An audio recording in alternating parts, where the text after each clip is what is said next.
And after Jibreel came to our Prophet Muhammad in the cave, the Prophet, peace be upon him, returned frightened to Khadija's house. And he said, "Cover me, cover me." So she covered him until the state of fear was over. Khadija said, "What's the matter?" He told her what had happened and said, "I was afraid that something bad might happen to me."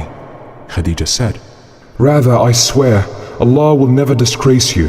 You keep good relations with your kith and kin, speak the truth, help the poor, entertain your guests generously, and assist those who are stricken with calamities."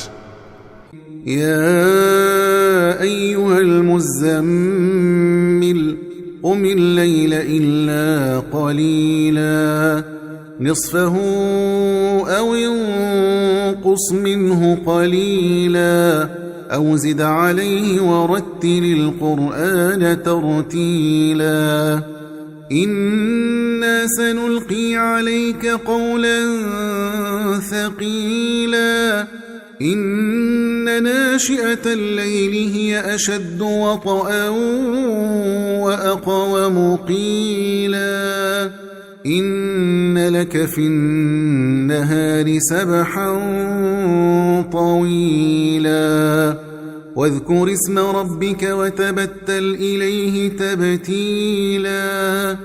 Then Khadija went to Waraqah and told him about what happened to the Prophet, peace be upon him.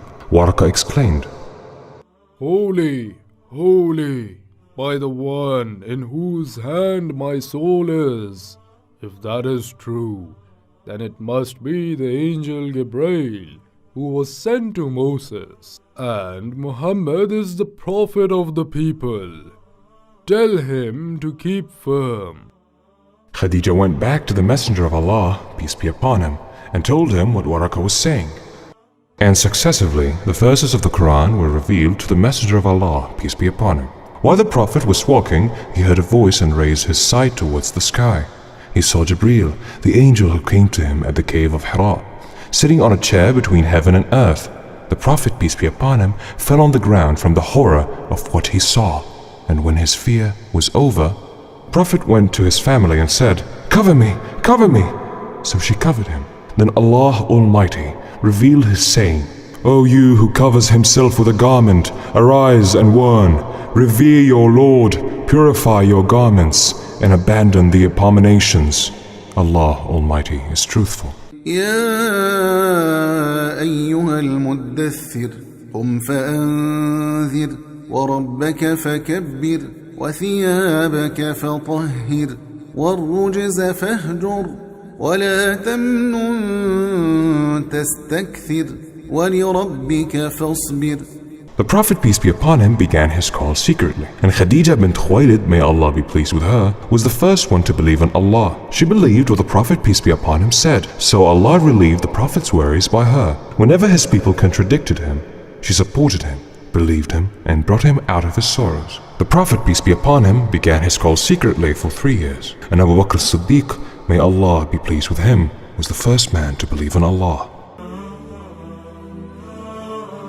I bear witness that there is no God but Allah, and that Muhammad is the messenger of Allah. Thus Asma and all the family of Abu Bakr as-Siddiq believed in Allah.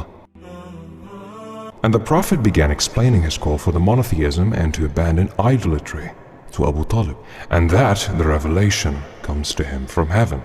O Muhammad, I cannot leave the religion of my forefathers and ancestors, so that the Arabs do not blame me. O my nephew, I am with you and I will protect you from your people if they contradict you, support you and help you. The Prophet's call began to spread among the people of Mecca. Bilal bin Rabah, may Allah be pleased with him, the muezzin of the Messenger, embraced Islam. Ali bin Abu Talib was the first boy to embrace Islam. I bear witness that there is no God but Allah, and that Muhammad is the messenger of Allah. إنما وليكم الله ورسوله والذين آمنوا الذين يقيمون الصلاة ويؤتون الزكاة وهم راكعون ومن يتول الله ورسوله والذين آمنوا فإن حزب الله هم الغالبون. O Also, Mus'ab ibn Umair, may Allah be pleased with him, embraced Islam. The men of Quraysh were watching what was happening with the Prophet of Allah, so they went to Umayyah. My Lord Umayyah, What do you want? I saw Bilal sitting with Muhammad. If this is true, I will torture him severely. Where have you been, O slave? My Lord, I was around here. I heard you were sitting with Muhammad. Yes, my Lord. What? I believed in Allah and His Prophet. What are you saying? If you do not forget about this, I will give you a painful punishment. I will not do, my Lord. So they tortured him and put him under the burning sun. The one. They put a heavy rock on his body. The one. The one. Leave Muhammad, and we will set you free and clothe you in silk and gold. The one. The one. You will suffer painful torment. Return to your gods. The one. The one. We will not have mercy on you until you forget about Islam, black-faced. The one. The one. The one.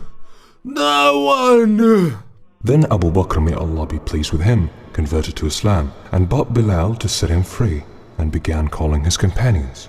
Abdurrahman ibn Auf, Sa'd ibn Abi Waqqas and Talha ibn Ubaidullah, and those were the first 8 people who embraced Islam.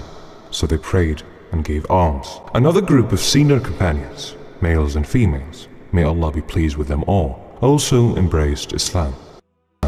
And after the number of those who converted to Islam began to increase, the fears of the people of Mecca began to increase, and they decided to get together to solve this issue. What are we going to do with Muhammad and his companions? Let's make Abu Talib a proposal. He will either hand Muhammad over us or fight us until one of the 2 parties wins. Send a messenger to Abu Talib for consulting. We will not let our gods down. Yes. وإذا قيل لهم اتبعوا ما أنزل الله قالوا بل نتبع ما ألفينا عليه آباءنا أولو كان آباؤهم لا يعقلون شيئا ولا يهتدون ومثل الذين كفروا كمثل الذي ينعق بما لا يسمع إلا دعاء ونداء صم بكم عمي فهم لا يعقلون. When Quraysh knew that Abu Talib would not forsake the Prophet, peace be upon him, they came up with a strange and unprecedented idea. What are we going to do with Abu Talib and Muhammad? If we kill them, we will start the fires of war. And if we remain silent, we will be lost, and our prestige will also be lost. What do you think, Abu Sufyan? Muhammad came with a religion that equals between masters and slaves, the black and white. And he prohibits the infanticide of girls and the killing of the soul out of poverty. I have an idea, and I hope that Abu Talib will accept it. What is it, O Ibn al-Mughira? Come with me.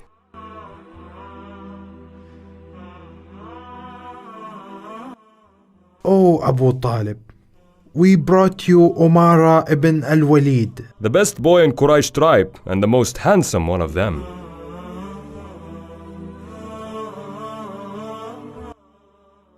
So take him as your own son and hand over Muhammad to us. Give us whoever runs counter to your religion and the religion of your forefathers. He separated the father from his son. Are you giving me your son to look after him for you? And give us Muhammad in return? I give you my son to kill him? Rather a man for a man. I swear it's an unfair bargain. We are fair in that bargain, Abu Talib. I swear it's not fair, so do whatever you please. And so Abu Talib refused Quraysh's offer.